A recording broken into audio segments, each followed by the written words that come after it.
Saudaraku sekalian, hari ini hari Sabtu 19 Februari 2022, ini puasa hari ke-13, saudara. Pada kesempatan ini, kita mau mendengar apa yang harus kita dengar dari Tuhan. Tuhan menghendaki kita benar-benar memperhatikan apa yang diajarkan oleh Tuhan Yesus dan apa yang dilakukannya. Karena itu inti kekristenan. Inti kekristenan, inti Injil adalah apa yang diajarkan Tuhan Yesus dan apa yang dilakukannya.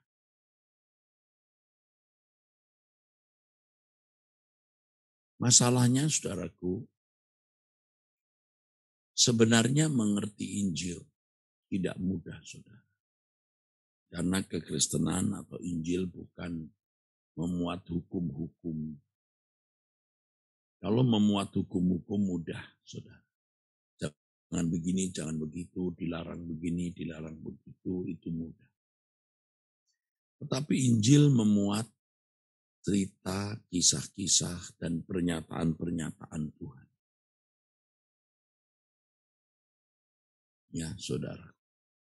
Yang kalau dibaca sekilas seakan-akan tidak memiliki kekuatan yang besar untuk membangun sebuah agama. Beda dengan agama-agama pada umumnya yang memiliki tatanan kehidupan secara terperinci seperti Taurat. Syariat, ada hukum-hukum, ada sanksi-sanksinya, saudaraku. Sampai ada pengaturan masalah ekonomi dan politik. Ya. Tetapi kekristenan itu, Injil itu memuat cerita-cerita, kisah-kisah, dan pernyataan-pernyataan Tuhan. Yang memang itu harus dilihat dari aspek historis, aspek latar belakang, aspek bahasa asli, ya saudara, aspek lain dalam yang di dalam teologi disebut eksegesis atau tafsir, atau harus memahami kaidah hermeneutik. Tetapi faktanya hari ini eksegesis, teori eksegesis dan hermeneutik pun seringkali sudah didesain begitu rupa sehingga diarahkan kepada pandangan dari kelompok, komunitas, gereja, teolog tertentu. Jadi kalau dalam dunia sekuler ini sudah menjadi kartel. Ya, monopoli, harus begini nih kalau menafsir. Padahal tidak harus begitu. Nah, satu-satunya yang paling akurat adalah Roh Kudus. Roh Kudus yang dapat membuka pikiran kita untuk mengerti apa yang dimaksud Tuhan dalam pernyataan-pernyataan. Di sini Allah mau memberikan kita pewahyuan, saudara. Pewahyuan. Dari dulu saya sudah menemukan orang-orang yang tidak pernah berlatar belakang sekolah teologi. Tetapi memiliki pandangan-pandangan yang menurut saya waktu itu memukau. Bagaimana orang ini bisa tahu angle atau sudut atau perspektif, sudut pandang atau perspektif itu. Yang sekarang saya mengerti Roh Kudus yang memberikan pewahyuan. Orang-orang yang tidak memiliki kemampuan bereksegesis, berhermeneutik, atau ilmu tafsir dari sudut ilmu teologi yang tinggi di sekolah tinggi teologi, tapi memiliki hikmat-hikmat yang pada intinya, pada faktanya mengubah pendengarnya, mengubah jemaat.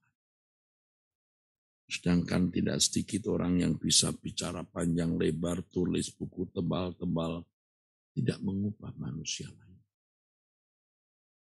Dan pastinya dia juga tidak berubah sesuai dengan standar Allah. Apakah kita tidak perlu sekolah teologi? Jika demikian, oh bukan itu maksudnya. Sekolah teologi itu melengkapi, saudara. Akan lebih akurat.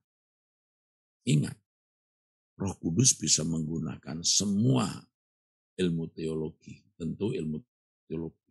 Ilmu tentang Tuhan, teologi di dalam sekolah tinggi teologi. Tapi sekolah tinggi teologi dengan ilmunya tidak bisa menguasai dan memakai Roh Kudus. Nah, kembali kepada pokok masalah, kita harus memperhatikan apa yang diajarkan Tuhan Yesus dan kehidupan. Dan semua saudara, siapapun, pendidikan tinggi atau rendah, sekolah teologi atau sekolah umum, minta Roh Kudus membukakan pengertian saudara. Kalau bagi saya, saudara, memang sudah menjadi tugas untuk menyampaikan suara kebenaran. Ya, saya berusaha untuk mengerti apa yang Tuhan Yesus ajarkan. Dan apa yang Tuhan Yesus lakukan. Dan itu harus kita kenakan dalam hidup kita hari ini. Persis apa yang dilakukan oleh Tuhan Yesus, kita juga lakukan. Tuhan Yesus itu tidak ada duniawinya sama sekali. Rohani. Hidupannya untuk melayani Bapa dan menunjukkan perhatiannya kepada kerajaan Bapa. Kita harus melakukan itu. Dulu kita merasa sebagai manusia, bolehlah sedikit wajar-wajar hidup seperti manusia lain. Itu tidak wajar di mata Allah, karena yang wajar di mata Allah sebagai anak-anaknya adalah gaya hidup, cara berpikir Yesus. Nah sekarang kita sadar kita maksa diri untuk ini walaupun berat. Karena irama daging kita, irama jiwa kita sudah salah. Merekam banyak hal yang tidak baik, tidak pantas. Tetapi Tuhan mau, saudaraku sekalian, kita berubah. Nah, doakan saya supaya saya tetap di dalam kesucian Tuhan, dalam kehidupan yang benar. Doakan saya supaya saya bisa menjadi juru bicara Tuhan, menyampaikan pewahyuan-pewahyuan. Supaya kita benar-benar bisa menghidupkan Yesus dalam hidup kita. Hidup Kristus di dalam hidup kita. Kita benar-benar menjadi rohani seperti Tuhan Yesus. Surgawi seperti Tuhan Yesus. Dan mengarahkan diri kita sepenuhnya kepada Tuhan semesta alam. Berkemas-kemas menuju langit baru, bumi baru.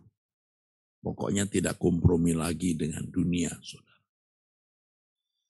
Dan di akhir doa tadi saya mempermasalahkan mengenai tugas.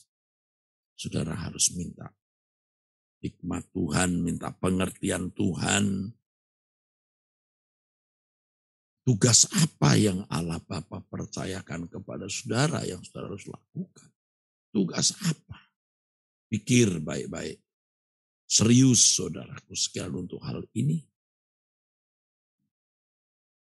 Gumuli dengan benar. Karena prinsip kehidupan Yesus adalah melakukan kehendak Bapa dan menyelesaikan pekerjaannya. Saudara, ini pesan Tuhan untuk saudara dan saya hari ini. Ya,